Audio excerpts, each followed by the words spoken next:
Hey gang, it's me, the Inner Nerd, and in this video we're going back to the Pacific with Tamiya's new tool, P-38 Lightning. So let's roll that intro and get on into it.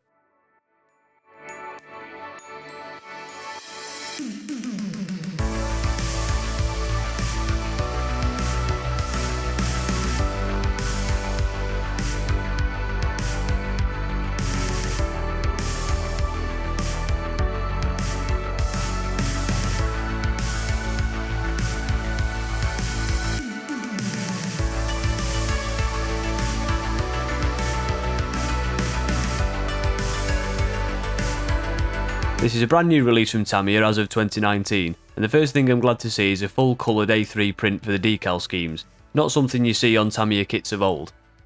For this build I'm going with Scheme B, just because it's got a blue nose cone. And shark teeth.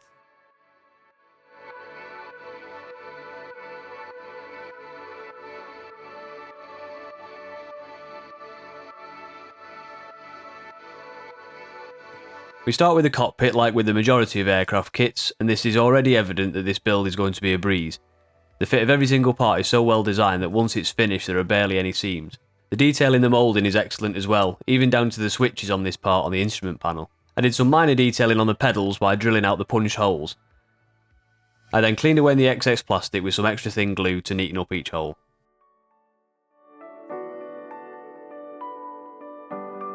I made some more details on the radio using 0.3mm solder wire. I held this in place using VMS's slow dry super glue so it gave me plenty of time to manoeuvre and position the wires appropriately. I also drilled some pilot holes where the solder wire would start and end. That would give me the most contact space to securely hold the wires and hide the super glue.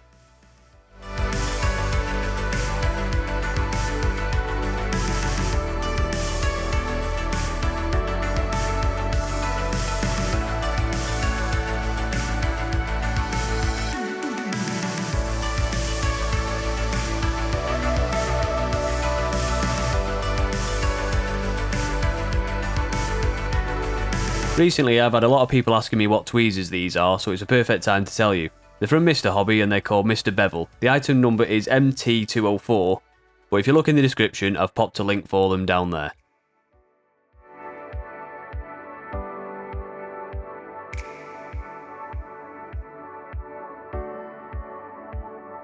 Whilst I was detailing using the solder wire, I added some hydraulic lines to the landing gear. I find it easier to drill holes in the gear legs so that the wire has a good contact with the part. Then using the VMS super glue again, hold them in place where it contacts the leg.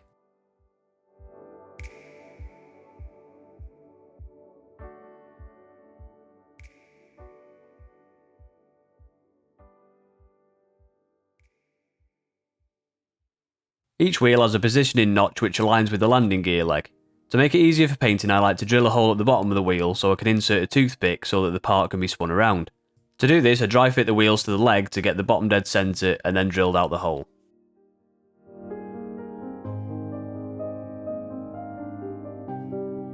I also used a toothpick on the propellers. Since the hole at the back of the spinner was too big for the toothpick, I added some PVA glue to temporarily hold it in position. Straight out of the box you get a nice masking sheet. Unfortunately it's not die cut, so you have to carefully cut out each shape using a scalpel. Thankfully the shapes are all accurate and the masks fit perfectly on the parts.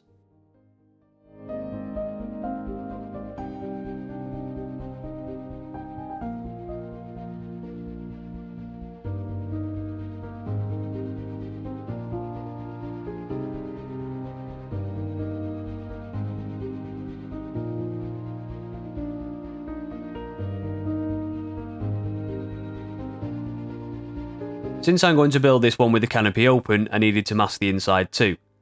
I used thin strips of Tamiya tape to outline the window frames, and then used VMS masking fluid to fill in the centre of each window.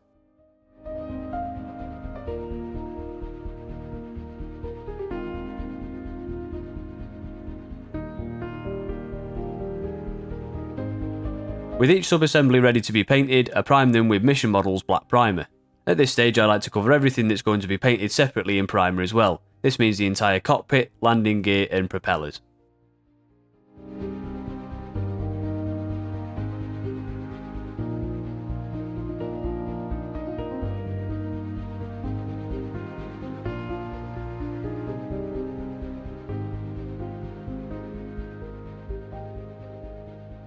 After everything is primed, I moved on to blocking in the colour. For the cockpit, I used Mission Model's US Interior Green to lay down a base colour. I spray these at around 10 psi and thin with a mix of 4 drops thinner to 10 drops paint.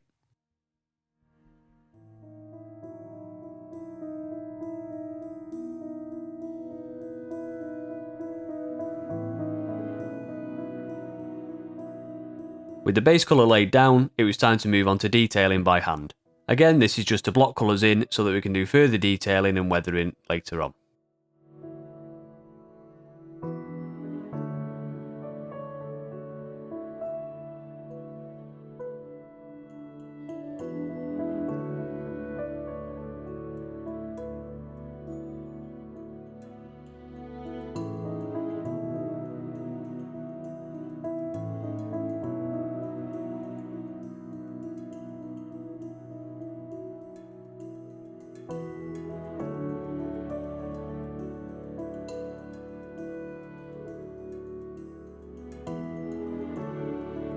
For the brightly coloured parts, I like to prime in white before then applying the colour over the top.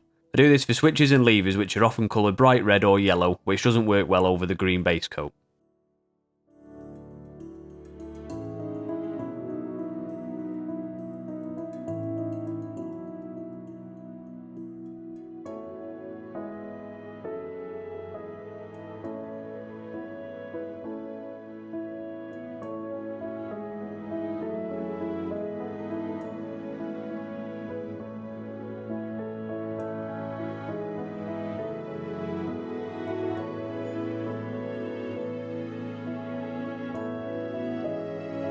Now that everything has been painted in the correct colour, I seal in with a couple of coats of gloss varnish from Mission Models. This varnish is acrylic based, so won't be reactivated by the following oil washes.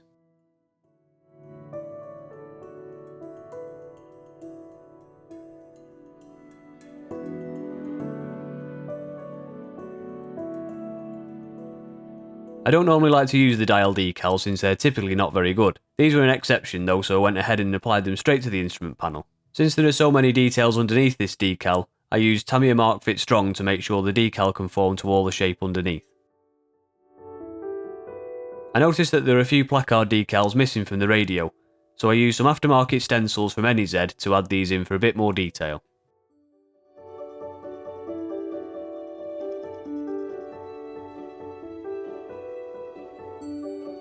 After I'd sealed in the decals with another layer of gloss varnish, it was time to move on to the weathering. I started off using neutral brown from ammo to give the green of the cockpit a more subdued tone. If you've watched my videos before, you'll notice that I stay away from black, especially in the cockpit. This is because when you see shadows we think they're black, but when you actually look they tend not to be. What they actually are is a really dark shade of blue, green or brown, so to give it a more natural look I try and stick to these three colours when adding washes.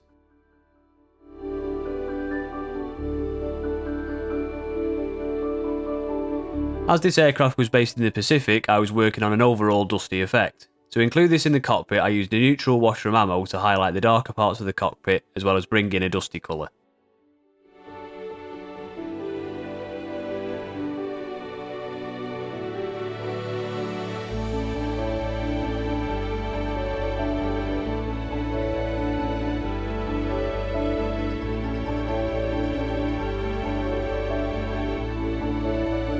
After all the washes had been left to go touch dry, I removed them with a dry cotton bud. Since I'd used gloss varnish, the excess came away relatively easily, leaving only the recesses highlighted.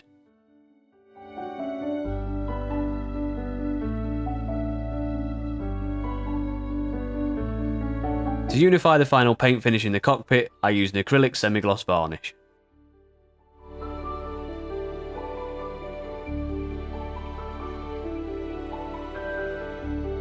Now it was ready to add some weathering details. I started by adding some chips using Citadel lead belcher into the pedal box, that was followed by some highlighting of the control column sock.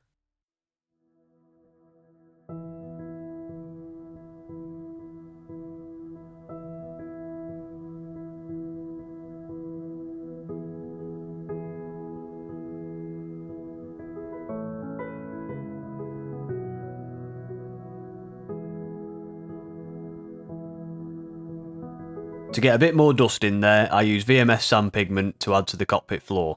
This pigment is 0 grade, so I'm going to call them granules, are extremely fine and great for creating small dust effects. and because this is on a satin finish, there's no need for any pigment binders to stick it to the part.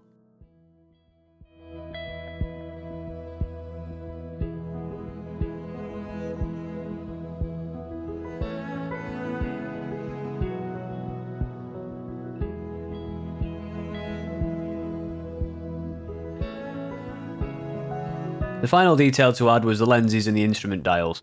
I did this by dropping a small amount of X22 gloss clear into each lens recess. Then it was time to move on to the main part of the build.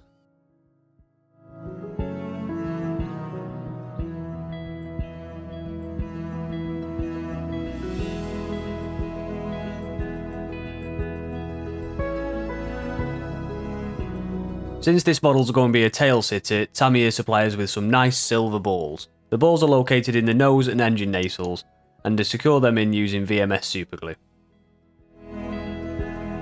Now, this area I wanted to open up to show the interior detail of the gun loader, but since there was now a huge silver ball in the way, it was kind of difficult to do that. Plus, looking at the engineering on this kit, it was kind of a shame to ruin how well those panels were fitting together. So let's just appreciate for a few moments how well this kit goes together.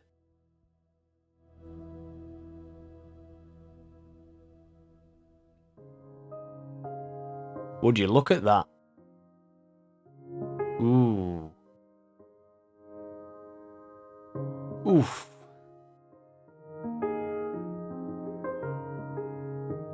This is so satisfying. Ooh yeah. Just one more. Okay, so you get the idea of how well this goes together. So that I could paint everything in one go, I temporarily added this cross member over where the exhaust would be with PVA glue. I did a similar thing with the canopy using the closed version you get in the kit. That'd seal off the cockpit area from any of the main painting. This time I used masking fluid to create the temporary seal. Then some surface prep by sanding the model smooth with 2000 grit sanding sponge.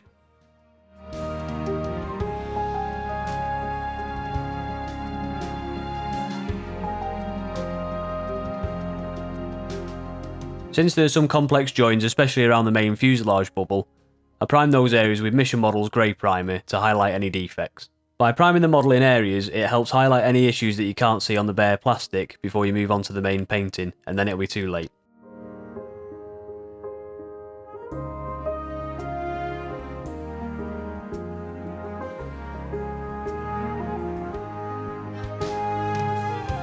As with any build, there are a few small issues on this one which are sorted out with some scraping and sanding. After dealing with these, I started work on the bare metal finish areas. I based these gloss black before applying a coat of AK Aluminium, followed by the intake cover later on. In the bit of research I always do for model builds, I noticed that there are a lot of rivets along the wings. This was most evident in the bare metal finished aircraft, like the one in the picture. To get a detailed drawing of this data, I went to the aircraft database, which I've linked in the description below. After working out the size of the model, I printed these out in the same scale so that I could take measurements from them and copy the information to the model. To add the rivets, I'll be using this rivet roller from ZBS. This one has a pitch set to 1/48 scale, so should be sufficient for this model. The process for applying the rivets is relatively simple. To demonstrate the difference, I completed one side of the wing to show you how much more realistic it looks compared to what you get straight from the box.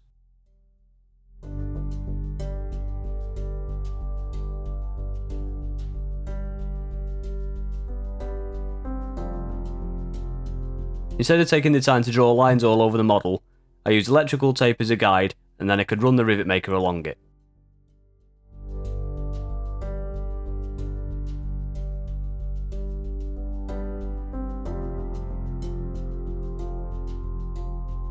Like I said, this process is relatively simple, so I repeated this step all over the model where the rivets were visible. Then it was time to lay down some primer, ready to start painting.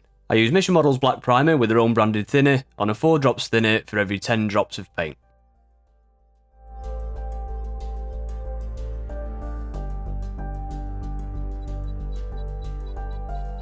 Looking at some of the reference images, it's clear to see that there are a lot of chips where the ground crew and pilots access the plane. To replicate this, I laid down AK's aluminium as a basis for the effect.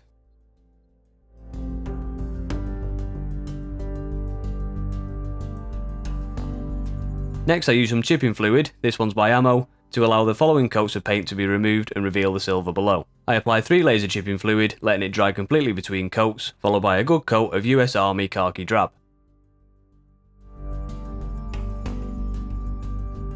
The khaki drab is purposefully not the correct colour for the top coat. I've done this because I'm going to apply another layer later on of chipping fluid, followed by the final colour to reveal 3 layers of the chipping. To reveal the silver underneath, I activated the chipping fluid with a small amount of water. After the water had soaked in a little, I chipped away the areas using the tip of a toothpick.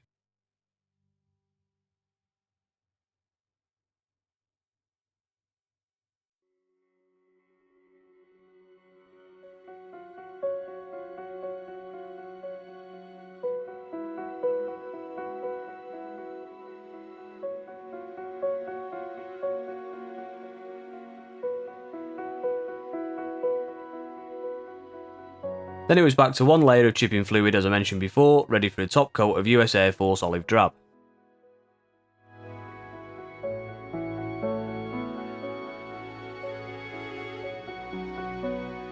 To prepare for something I was going to work on later, I mixed the olive drab with a couple of drops of white.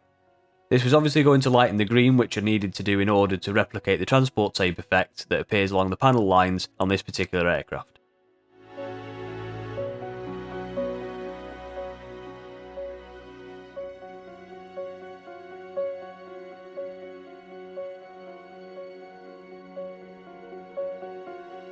At this point I was able to get the khaki drab chips to appear before they were covered by the final coat of olive drab.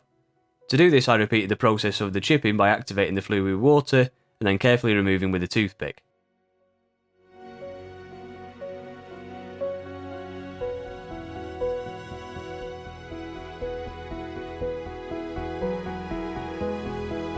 Finally I added 1 more layer of chipping fluid. This would act as a barrier for the olive drab, the lighter taped areas, the khaki and the aluminium. Just as a reference, this is what I'm talking about when I say transport tape. This is where the aircraft panel lines were taped up when the aircraft was in transit. As a result, there was sometimes a very distinct border around each of these areas where the lighter colour would be where the tape had been. To get these borders nice and sharp, I used Tamiya masking tape for curves, as this is a bit rubbery and will form around the shapes on the model without becoming loose. The one I'm using is 3mm, but can be stretched out to reduce that thickness if needed. For the flat areas like on the wing, I used regular Tamiya tape because this is a bit more controllable over the straight longer lines.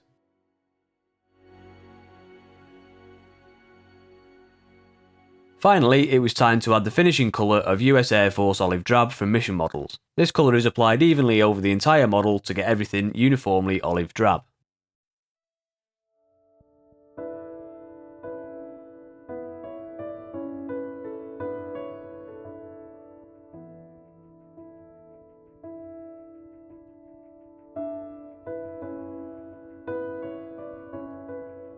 Whilst the tape was still on the model, I mixed a very dark green to emphasise the borders on the transport tape. I did this in sections and used the reference photos as a guide for the placement.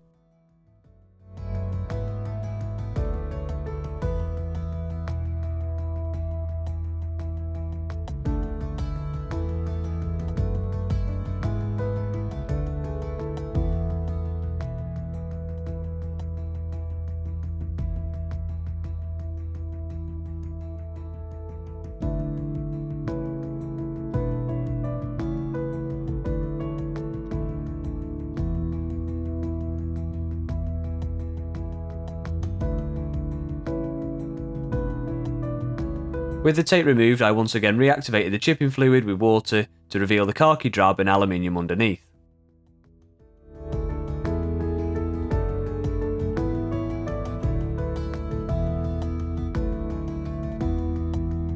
Since this camouflage scheme had a soft break between the green and grey, I used blue tack which I rolled out into sausages.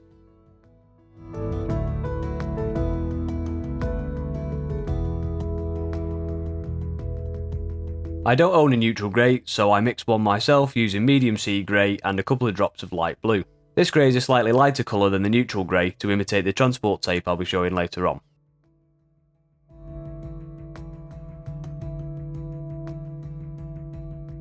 Now that was applied, I added the transport tape once again and sprayed over the entire underside with neutral grey.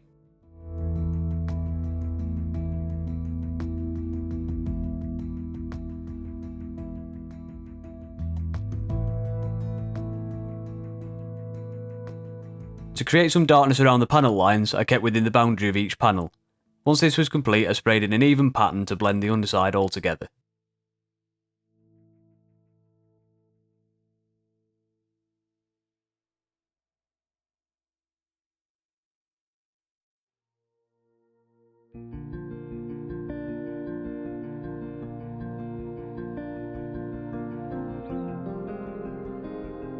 Just like on the top, I mixed a slightly darker grey to emphasise the edges where the tape had been.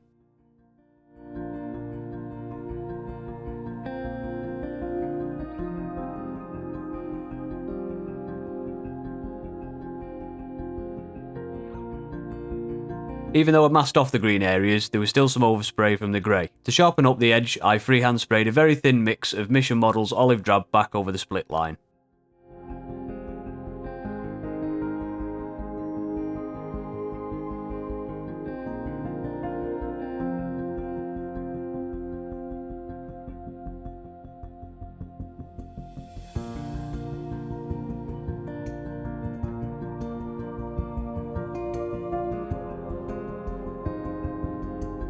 Moving on, I could work on the metal effect pieces. For this, I used AK Aluminium over a black base.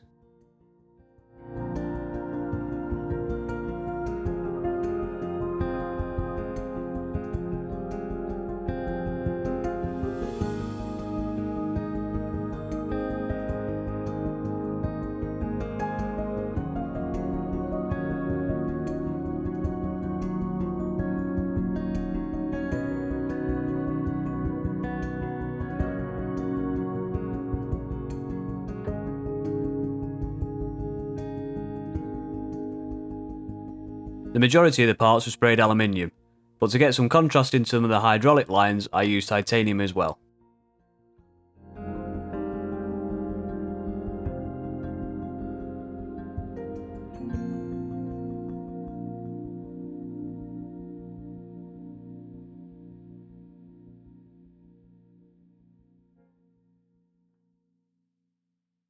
Now that all the colours have been blocked in, I cover the entire model with 3 layers of gloss varnish to prepare it for the decals. I build in layers slowly, waiting around 45 minutes between each coat. I always start off with a dust coat followed by a wet coat like you can see here.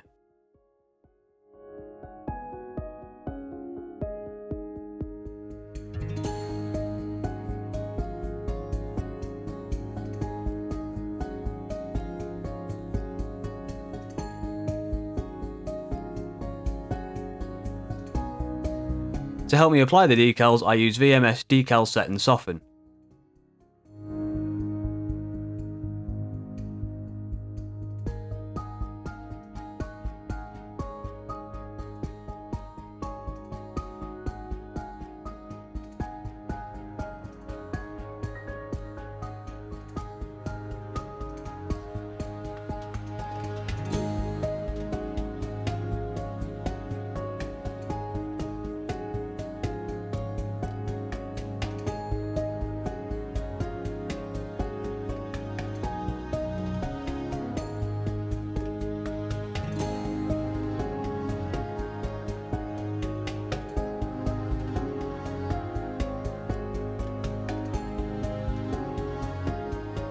I gave the decals 24 hours to dry before coating them with another 3 layers of clear gloss varnish, and that would be ready to start the weathering.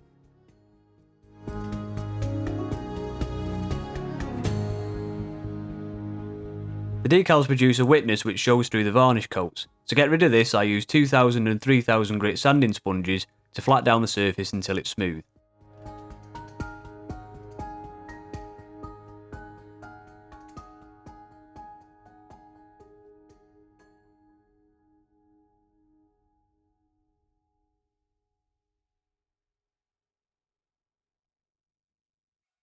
This sanding process takes off the highest shine created by the gloss.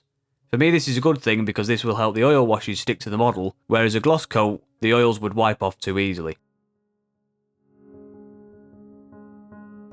And so, onto the weathering. I've noticed that there are various photos of this aircraft showing various levels of weathering.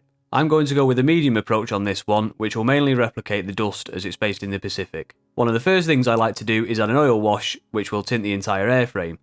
I'll then try to use this as a roadmap for the following weathering techniques. As I'm trying to replicate dust, I use a neutral wash from Ammo, which is a light brown grey colour, much like dust. I applied this over the entire top side and waited until it was touch dry before I removed with a cotton pad. Since there's a little bit of gloss left from the varnish, the oil wash is easily removed. But since it's now more of a satin finish than high gloss, some of the oil is left behind, tinting the olive drab a slightly more sun bleach colour.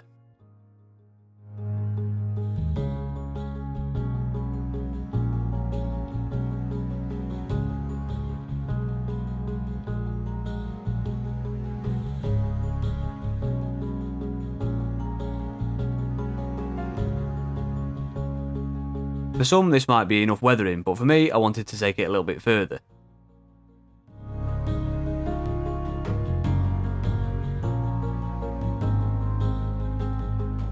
Before I did that, I laid down a road map oil wash on the underside. Since this was a grey base, I used a deep blue wash from Ammo. And then just like on the top, I removed with a dry cotton pad.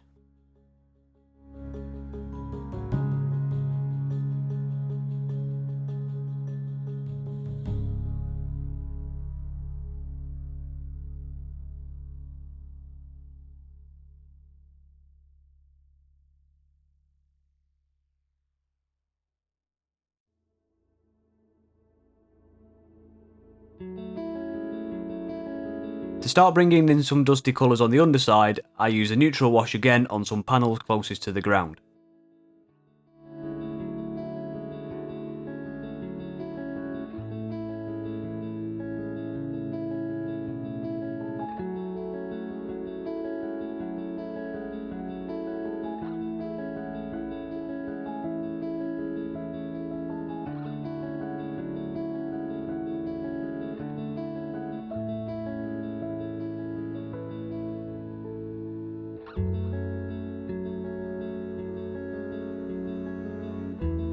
These oil washes now need some protection from the following processes.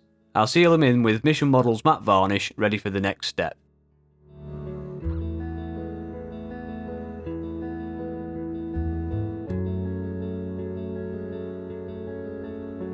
I wanted to replicate the more subtle version of these variations in the paint colour. I chose to do this using a dot filter with oil paints. Firstly I mixed the sand colour using yellow ochre and white, then placed dots randomly on the wing surface to start the filter. Then using a flat brush dampened with enamel thinner, I dragged the dots towards the trailing edge of the wing.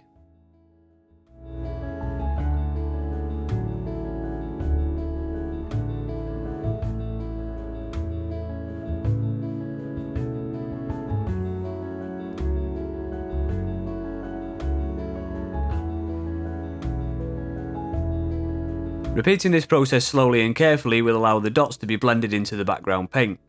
At first they'll look like streaks, so it's important to gradually go over them and blend them into the paint a little more.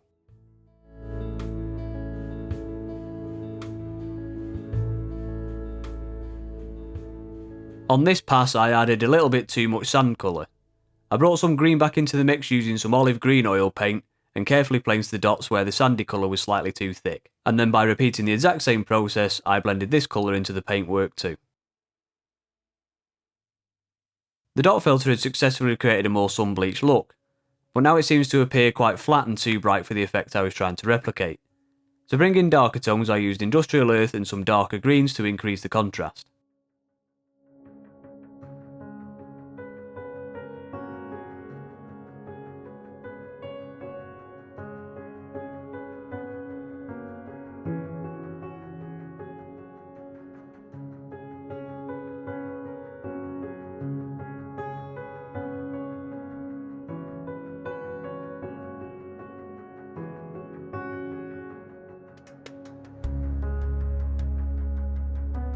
One disadvantage of using the dot filter in this way is it can appear stripy once it's gone dry. To create a more choppy effect I applied enamel thinners to a flat brush and stippled some panels to break up the stripes.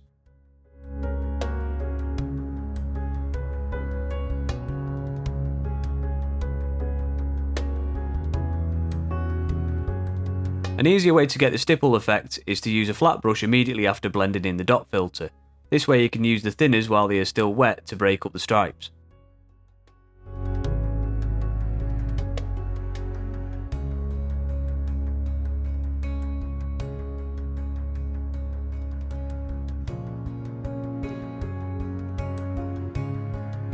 Then it was time to move on to more detailed weathering. This picture shows one of the very few remaining World War II Lightnings that actually hasn't been restored.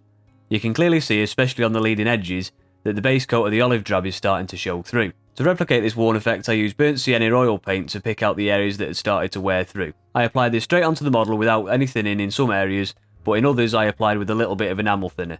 This way it acted more like a wash and stained the larger area.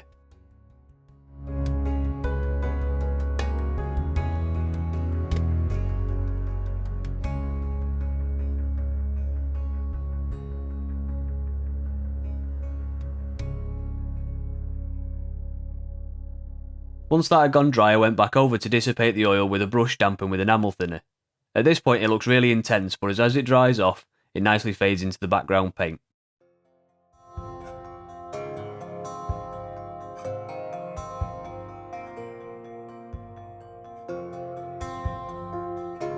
Then I moved on to darkening some panel lines with a very dark green oil wash. I kept this to a minimum and located it around panel lines that were often removed for maintenance and gun loading.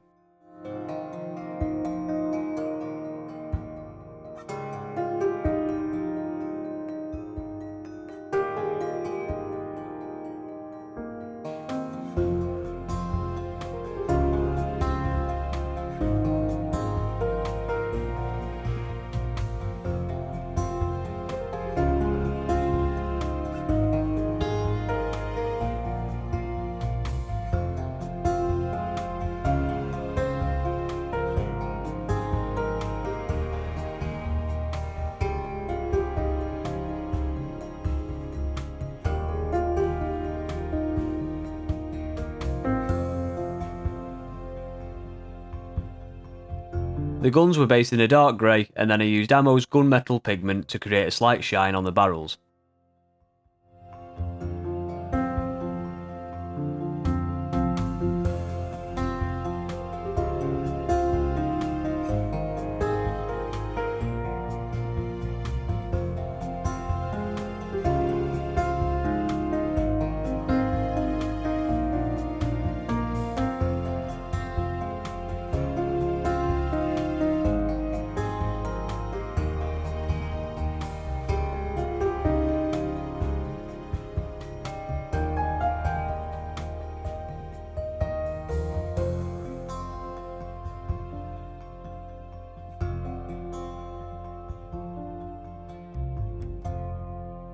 To create the burnish and almost rusty effect on the exhaust, I started by shading some areas using Alclad jet exhaust. The exhaust part was based in titanium from AK earlier in the video.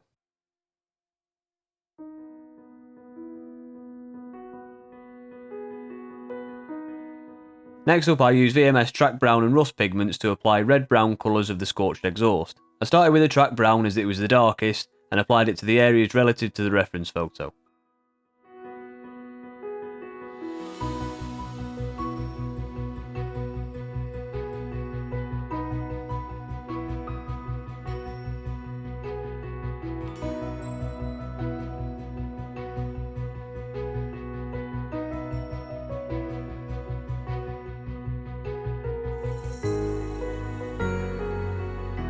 To bring in the more orangey reds, I used AK's rust deposit washes. I started with the dark rust wash and applied it around the edge of the exhaust muffler.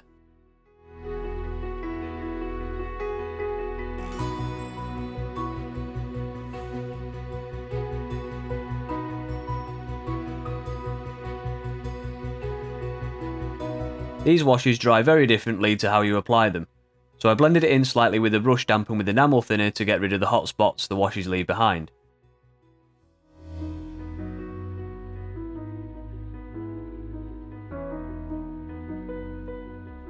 Next I carefully added small areas of the medium rust wash to bring in the brighter orange.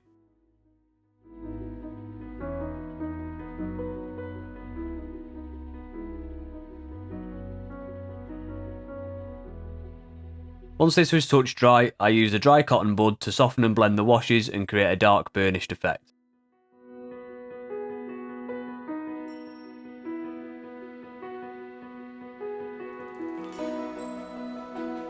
And then finally I used the dark rust pigment to blend all of those colours together to be more subtle.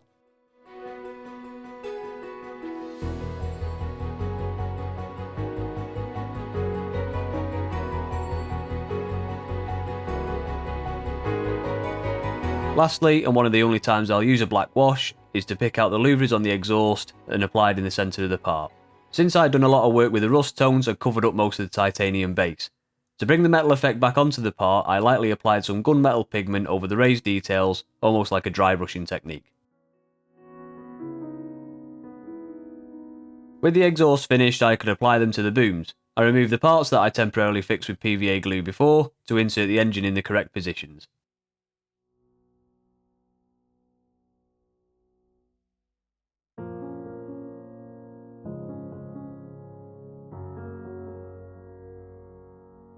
The top side was now complete and it was time to work on the underside. I followed exactly the same technique using the dot filter to create a more varied colour on the underside. As the base colour was grey, I used more greys and blues to create the different tones.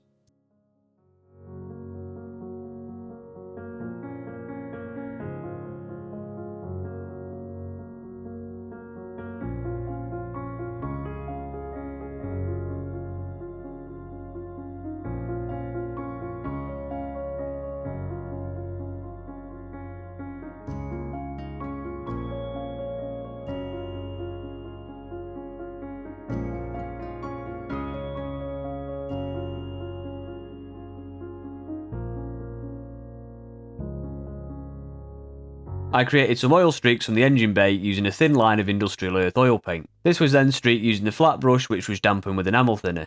This technique is very similar to the dot filter, where the oil is dragged along the line of airflow.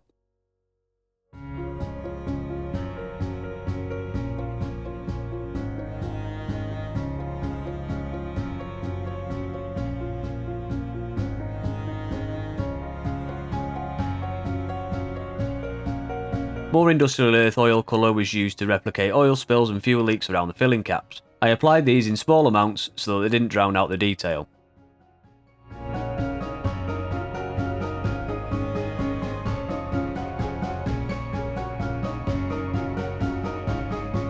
To dissipate the oil, I applied a small amount of enamel thinner and stippled the paint into the background. This makes it look more like a leak from several occasions rather than the cap as being soaked in oil. Speaking of oil and grease, I used more industrial earth colour around some of the engine inspection panels. This was an attempt to replicate oil and grease from the maintenance crew opening up to inspect the aircraft.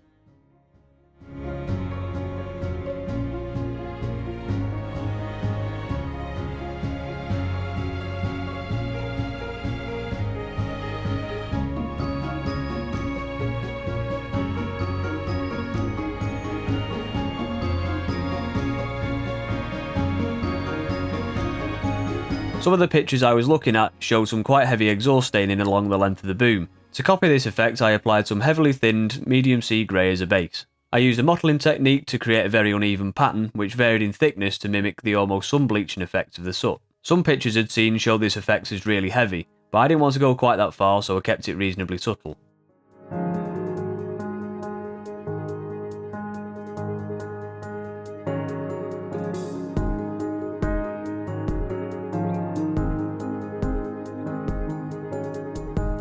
The next step was to add some heavily thin mahogany paint to create some burnishing closer to the tip. As this colour was most likely created from the hot gases from the exhaust nozzle, I kept this in line with the airflow. Lastly, I added some dark grey which was heavily thinned again to mimic the soot.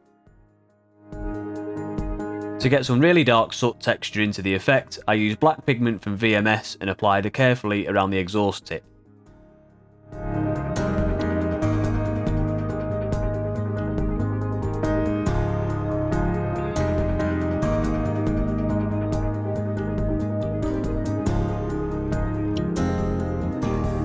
I added some small spatters onto the gear bay doors using a sand coloured oil mix from yellow ochre and white. I dampened the mix with a small amount of enamel thinner to flick off the bristles using a toothpick. Then a dust effect was added using the same oil onto the wheel hubs. I didn't apply this as a wash, but later blended in with the dry cotton bud to give a softer and more dusty look.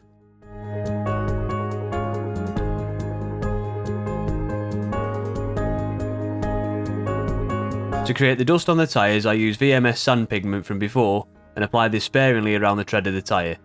Again with a dry cotton bud, I blended these to give it a softer appearance.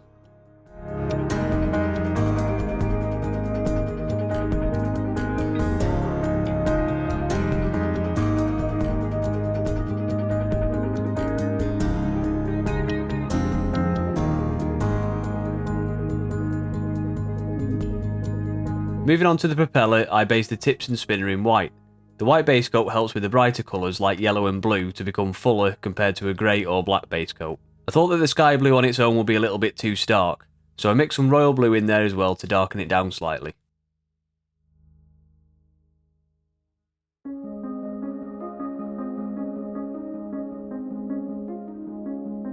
Propellers quite often get beaten up and become discoloured due to the sun bleaching. To get this discoloration, I used a sand pigment from before and applied a very small amount onto each propeller. This broke up the flatness of the black to give it a choppy and dusty look. Chips were added on the leading edge using some packing foam dipped in Citadel lead belcher paint.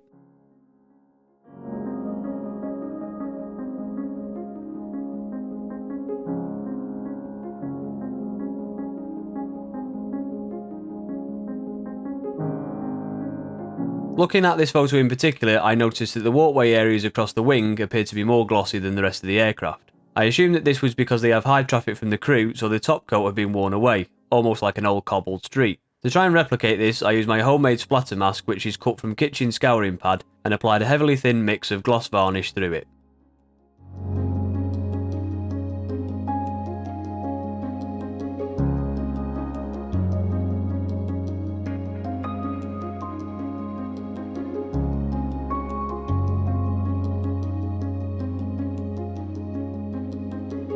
To apply in smaller and more concentrated areas, I stippled it on using a flat brush where most of the gloss varnish had been removed before applying to the model.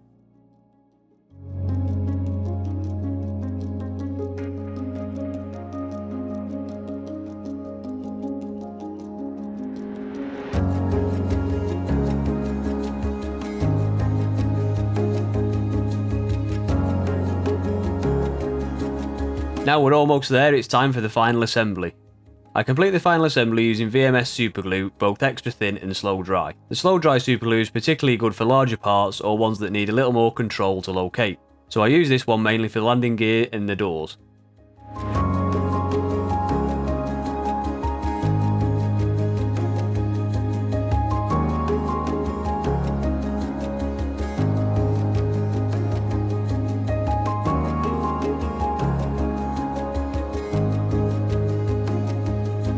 For the smaller contact spaces, I use extra thin and apply using a strip of solder wire to count on capillary action, which will secure the parts together.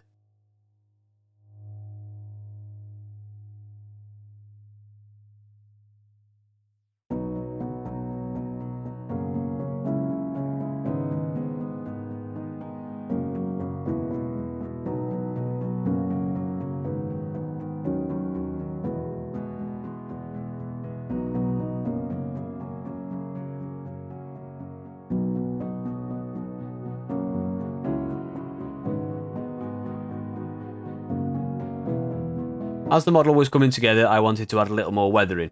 To do this, I used some AK watercolour pencils to add some streaks with smoke, then some small chips with the off-white colour. These pencils can be blended using tap water to create longer and more subtle streaks.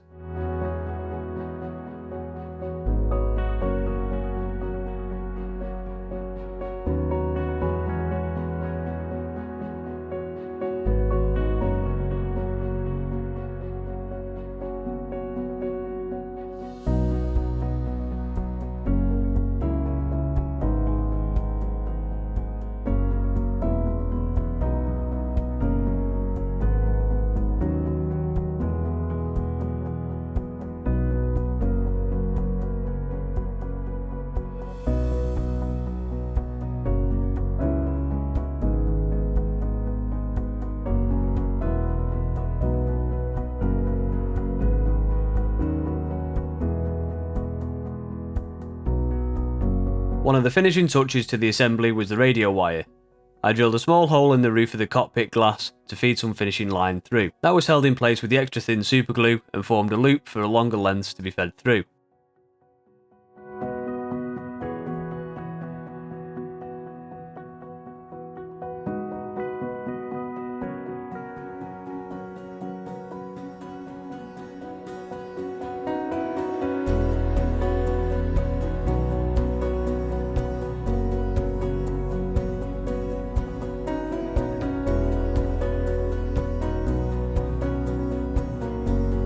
And with the propellers attached, that was the end of the build. I don't know what you thought of this one, but I thought this kit was absolutely amazing. Not the easiest to paint with all the transport tape details combined with the soft edge camouflage, but I'm reasonably happy with how it came out. This video was a bit more about the painting and the weathering, since I've been receiving a lot of questions about that since my last release of the RAF Phantom. I hope that was okay, and please let me know in the comments what you think down below about a more weathering based video, if you liked it or if you preferred to see more about the kit itself. Anyway, thank you very much for watching. This has been my build on Tamiya's P-38 Lightning. I would like to take this time to say thank you to my Patreon supporters who are helping me develop more in-depth content here on YouTube. If you want to join them, we have an exclusive Discord chat where you can get hold of me at any time and ask questions or just have a general chat with the rest of the group. If that's something you're interested in, then hang around until the final photos are over and there'll be a link in the end screen. But if you can't wait, there's always a link in the description below.